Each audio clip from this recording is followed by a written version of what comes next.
Hello po!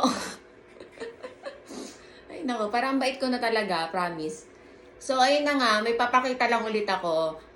Pero, um, sige, before ko ipakita, konting ano lang, story lang. So, nung nasa UAE pa kasi ako, mahilig na naman na talaga ako bumili ng sapatos, no, tsaka bags. So, sa mga nakakakilala sa akin, tsaka sa mga kaibigan ko, alam nyo yan, di ba?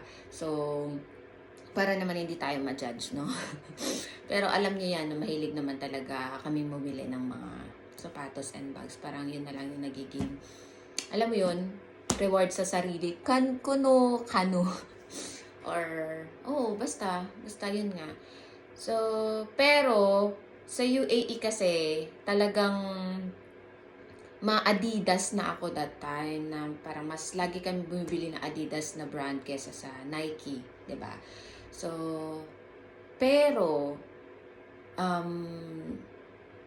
hindi ako or never bumili ng Yeezy na sapatos that time doon kasi nga parang ang mahal-mahal naman ganun, 'di ba? So parang hindi kasi every time na parang mag-a-attempt na bibili, so parang ang mahal masyado, ganun. So, ayun na nga. So, dito, nung nandito na sa UK, syempre, 'di ba parang, dahil nga, yun yung hilig, so, hindi pa rin mapigilan yung sarili na bumili ng mga bagay-bagay na nagpapasaya naman sa'yo, 'di ba? Kasi nga, deserve mo naman daw yan. Deserve, 'di ba? So, yun nga. So, eto na nga,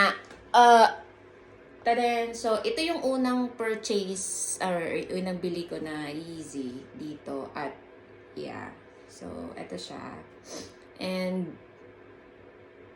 hindi ka naman talaga manghihinayang kasi maganda naman talaga siya. I mean, sobrang lambot sa paa. So, sana pala, 'di ba, dati pa bumili kasi nga yung kapag bibili ka naman kasi ng item, 'di ba? Syempre yung price yung una mong iisipin or titignan, parang sobrang shit, ang mahal, 'di ba? Parang hindi mo naman talaga siya munang pag-iisipan mo talaga ng madami. So since dito kasi parang mabilis lang kasi, I mean, mabilis in this, ang dami-dami kasi talagang mabibili. Madami kang mabibili dito. Mabilis ka lang makabili ng ganito dito, unlike doon dati sa UAE. Para mahirap kasi limited lang yung stocks, tapos basta hindi yung parang gusto mong kulay, hindi mo lang siya basta mahahanap ba sa mga shops, ganon. So, mahirap din naman talaga siyang maghanap, kaya din naman siya mahal doon. So, yun na nga. So, eto yung unang bili ko na na Yeezy. Ngayon, parang feeling ko, parang malungkot siya nang walang kasama. So, parang malungkot siya nang walang kasama. Kaya, ayan. So, dahil malungkot siya, gusto ko siyang pasayahin. Bumili ako ng isa pa. Tadan! So, eto. 'Di ba? So, sabi ko, ayoko ng sapatos na malinis, ganyan. So, ang hirap magsuot ng sapatos na malinis. Pero, pakita ko yung kulay na binili ko, ha?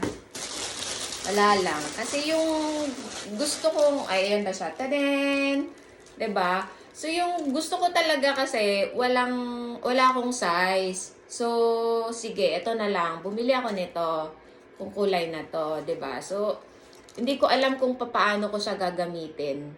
Kasi nga, dahil sa weather dito, laging maulan. So, hindi ko alam kung paano ko talaga siya gagamitin ngayon. Pero, anyway, ganda siya, 'di ba?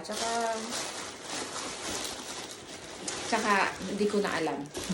So, ayan siya. Yan. Ay! So, ayan siya. Ewan ko talaga kung paano ko siya gagamitin ngayon. Yun lang, problema ko. 'Di ba? Pero, nakaka-happy naman talaga siya, guys.